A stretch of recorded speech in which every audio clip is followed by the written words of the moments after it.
NOS4A22, Chapter 7, Holy Land No More.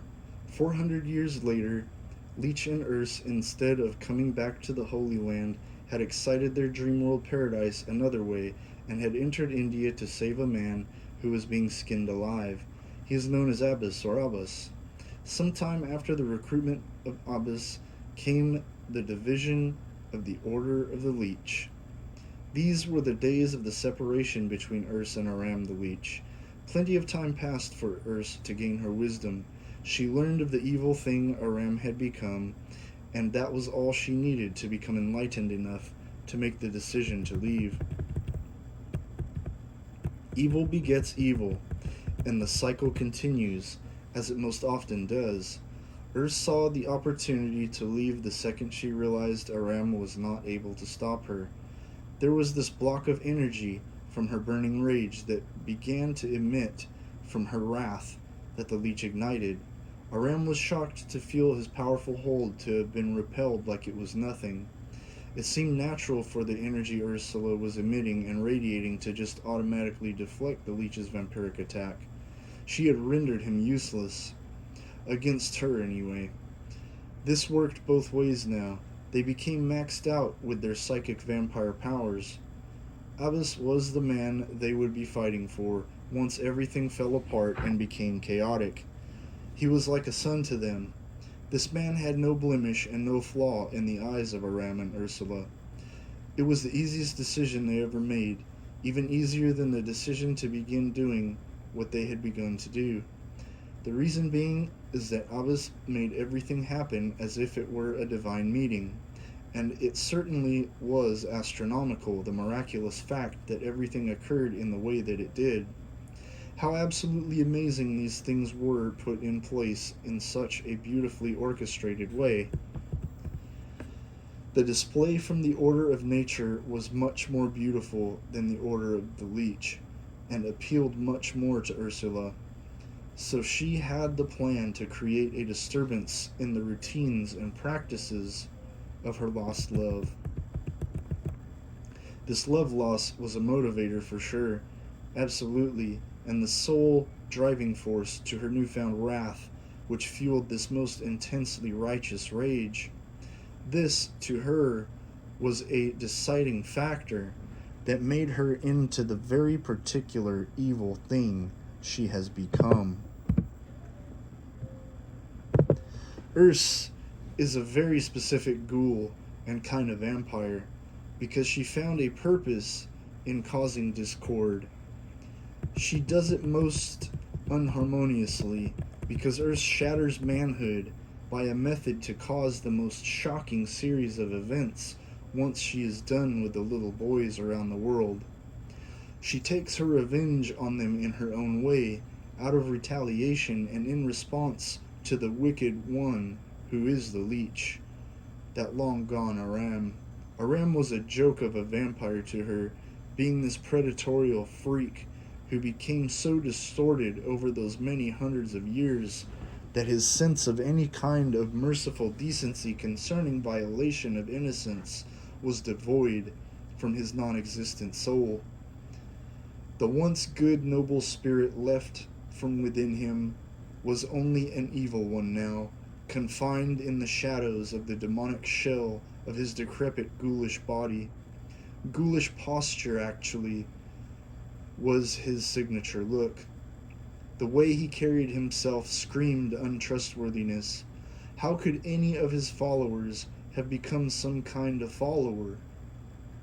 His influence was concentrated through an internal-external bypass flow of pineal megaplasma differential to metaplasma, sharing similar properties, yet not at all in some more peculiar aspects. Dental floss was all this tooth fairy needed to do her deeds of the utmost evil, to counter the deeds of her long-gone Aram. How strange, the leech thought, that Urs couldn't see Aram was using another method to destroy her with his projection of perception. She couldn't understand that what she perceived to be situational was not the situation at all. If her subconscious slipped enough out of the linear path, then her sanity would be at a loss. So this projection trick of evil operated on her own will. She had a built-in natural fear that Aram exploited. This kind of thing cannot be taught, and Aram knew he had to use the perception trick before time allowed Urs to learn the gift of time through experience. How utterly horrifying the power to be held, that in which the leech performed, to the most mystifying showcase display. In case you were wondering and needed a clear description of Ursula's complete castration/execution method, then you're in luck. You didn't think I'd leave the boys out, did you? Oh heavens, no. That wouldn't be fair now, would it? Of course not. The girls got their sadist soapbox. Now it's the boys' turn.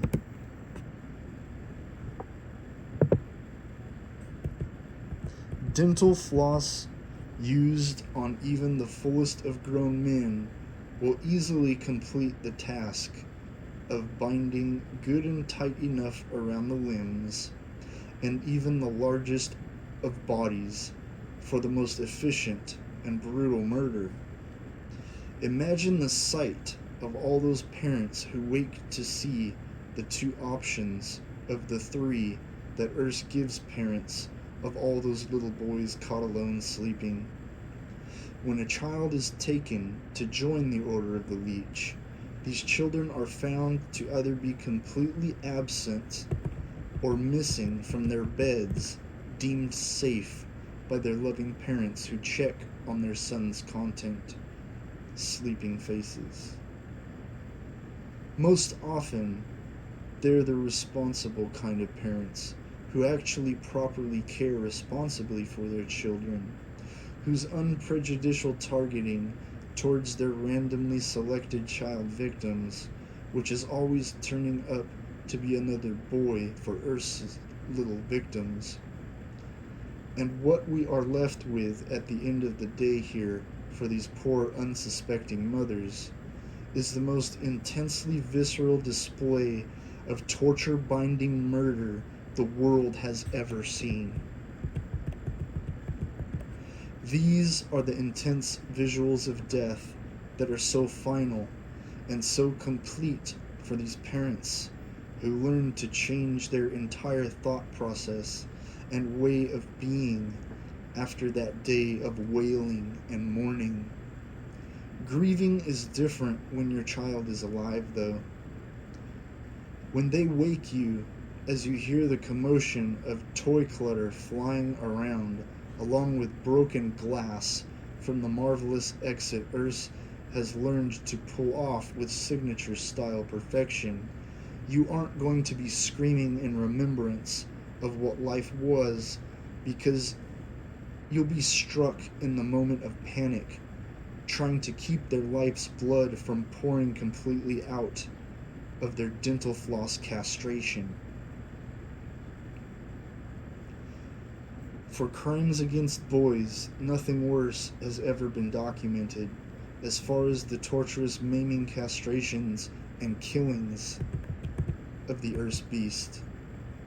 She truly is a beast among women.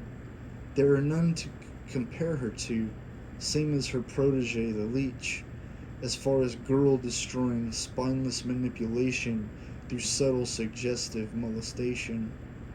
He is a man that needs to be stopped, and who needs to be destroyed, same as her unchained, off-the-rails self that is the incredible Urs beast.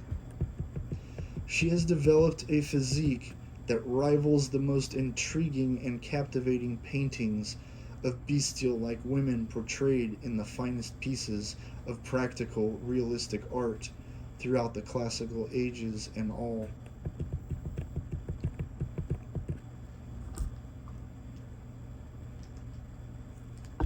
Once you've digested this poison and feel that you're able to move on with this reading of the vilest of the vile marginality gore scenes, then here comes the offspring of these two.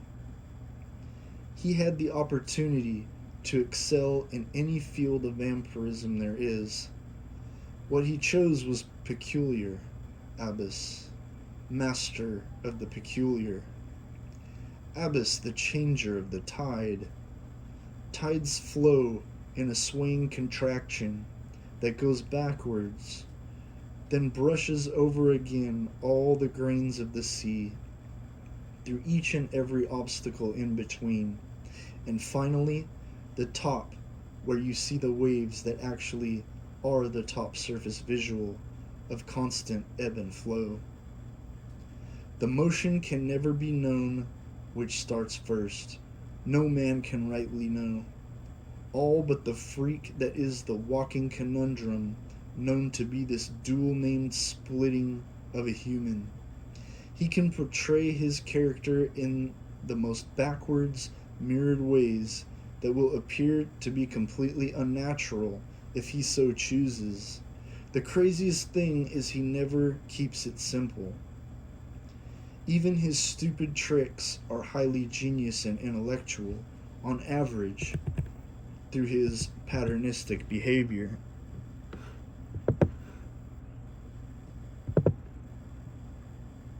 The best example of this is his fluctuating forward-backwardness in his delivery and execution.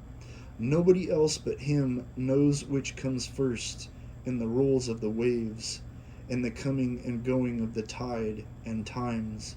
No one but Abbas. He uses the perfected art of illusion with the utmost natural command of deceptive instinct that is disgusting when applied darkly, and when one is consumed by a possessive, darkened force. Abbas is much larger of a man than his father, while his dad is in fact a big and tall kind of man. Like his father, he didn't start out that way, and was a muscularly thin man in his younger life, up to his mid-30s.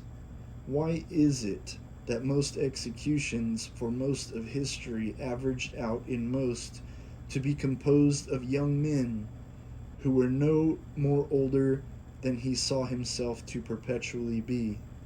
How peculiar, Abbas thought. This was and is the eternal knife, as Maggie would call it, for Abbas, who in one defined moment became perfectly poetic. In one moment, Abbas learned that he also can be portrayed in another light, that may or may not be dark. How peculiar, Abbas thought. And then the peculiarity grew beyond weighable proportions. The craziest thing about this is, in fact, his entire illusionary skill set is a farce, and doubly so. The obvious is clearly stated, and the whole basis he sets his perception of reality on is actually the plane of existence his dear old dad set up and made for him. This is all too strange for him to think and ponder upon, because he is disconnected from the normal imagination with the strange spell his father ingrained into all potential floating memories from sparked thoughts. This has to be brought up at different times in different accounts concerning timelines, because the timeline of the individual vampiric strong creative lifespan is spread across what could and should be not one, but many lives lived from just one of these NOS4A22s. This means if you belong to the Order of the Leech, then automatically you are going to experience a much wider range of varied experiences that would otherwise prove to be singular. The hunger became confusing. When the age of Abbas became prevalent, the NOS4A22 times were in trouble. Chaos was the norm.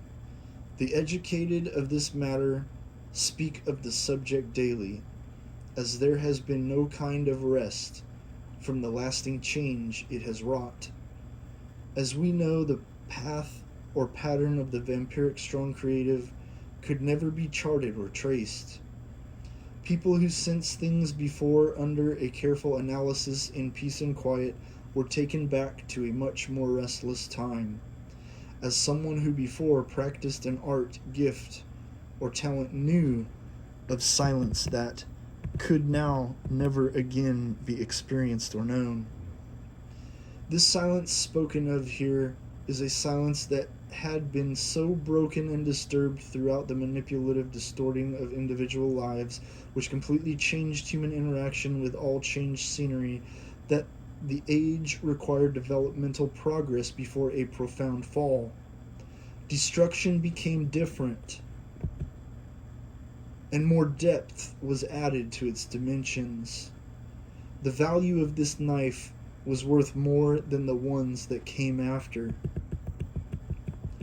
A knife is a very clear word of nature when imagery and meaning is involved. The mind immediately imagines a cutting tool, something for making a tear, a rip, or slice that may or may not be stabbed in various ways. Many images from the word will manifest within your mind. The knife is such a beautifully put descriptive word when used like poetry, and a knife can most certainly be used as poetic when used, as it comes to well articulated expressions concerning topics large and small. We now enter the narration of memoirs from Abbas, coming into Abbas, with the old composed notes saved by his own hand. How peculiar. These are the words that now ring through my thoughts as a resonating sonic force. Something drastic has happened, but not in the previous meaning of the word that it held for me before this all began to happen and make my feeling sensations differently rearranged. There is a craftsman at work who is treating my senses like a game of building bricks. Surely I thought I was being manipulated until I immediately noticed a much more intense command of my mind over things. I can say I feel certain of these thoughts I must write at this moment, because this I know must be documented. I've experienced the most significant change of my life. There is a skeptical part of me trying to debunk these thoughts of such foreign interference, with every good intention put in place to make sure this is not merely some strange spell of paranoia brought on by a fever sickness, or something of this weird nature that offsets the balance of things we view as normal. There is no normal here. Indeed, we have entered a new age. There is no such thing other than a word that is used to mean something. I've written my first initial thoughts of my experience just now and put the document inside a wine bottle sealed tightly. There needs to be a saved account of my first initial thoughts before what I tell you now, because things have changed now to a very calm comfort. I will attempt to try an actual recollection of my experiences here after I've gone through some rigorous experimentation. This is the first entry from day one now in the books complete. This morning, I started my day with no inclination as to what was about to happen to me later on that day. This might very well be seen as extremely detail-oriented, as it most likely is leaning a bit on the redundant side. However, I cannot risk the terrifying chance of missing something I may later dwell on that rips me apart for the rest of my life. This is the only risk in my life now not worth taking. I cannot miss a potential detail being left behind or overlooked. not thought of enough, carelessly neglected, or anything in this toxic category. All of these are brothers and sisters to the next cause and effect, the leech being the father of all. Obsession of analyzing and following the developmental happenings is all I know to do to begin to understand cautiously.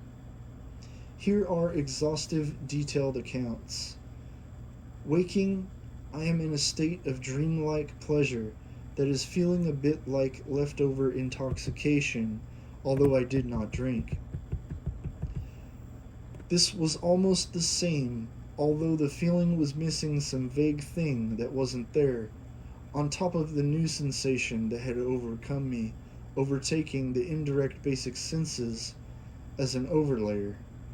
There was some kind of psychic interference I could not catch and hold on to enough, because the signal was sentient, coming and going like a summer breeze.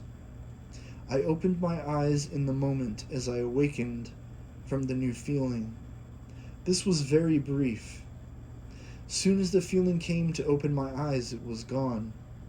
Every now and again, immediately I could feel little traces coming and going until there was nothing left. What I first began to think I can't remember. This thought I feel about forgetting my initial thoughts and feelings first bothered me. Then that feeling had gone and left me as soon as it had appeared. These things that were happening to my thoughts and feelings were not exactly a walk in the park. Now I was left with connecting the dots with a page or two missing. I focused on a search. There's a new thing I can do now from feeling extra senses, from my mind. Everything out there is connecting with me through an invisibly shared connection. Never before was this kind of connection ever even picked up on by my radar. The question in my mind now is on repeat. Why am I suddenly able to magically do these things from my mind? Never before have I had the slightest inclining thought about these new things that fill and consume my mind. There's always something new to be learned and taught.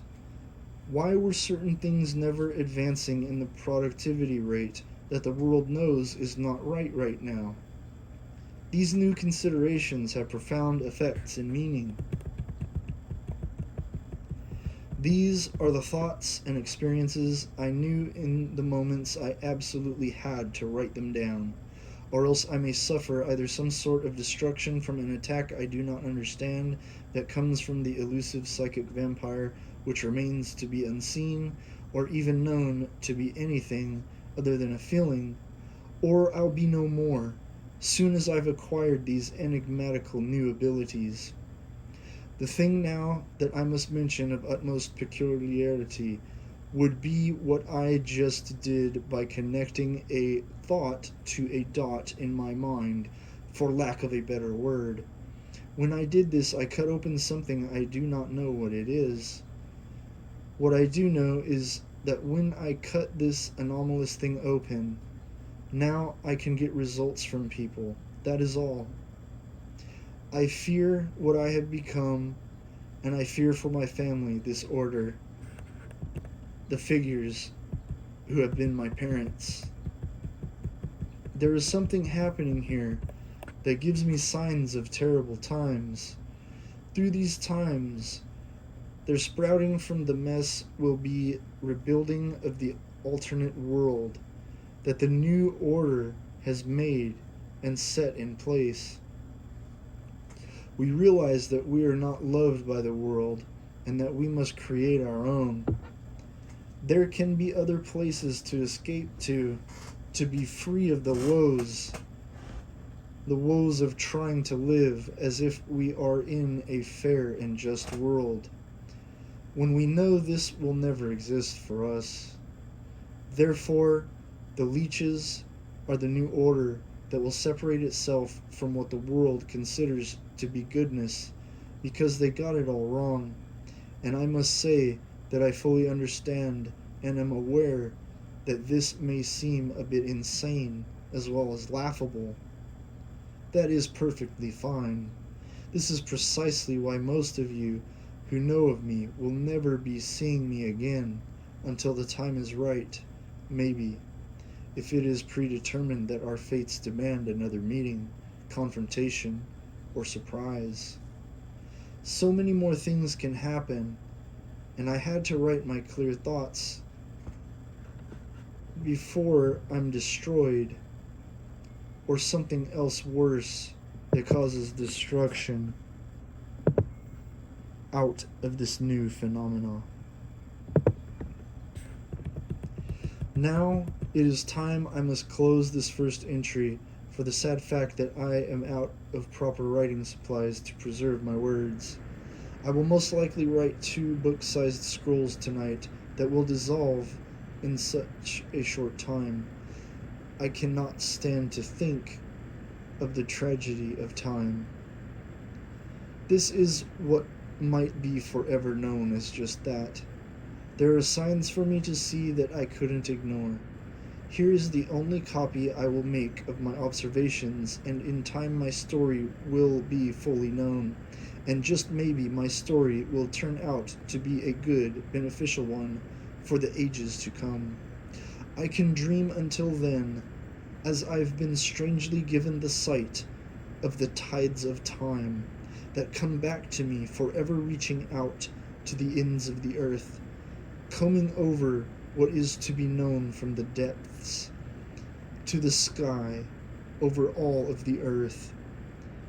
There is this nice aspect of all of this, these strange new occurrences. I am thankful that they are new, because if things become too repetitive, this will be a nightmare come to life. That is the only thing I can think of which I cannot imagine being able to withstand. Abbas, the last letter without Abbas. Chapter 8 is next.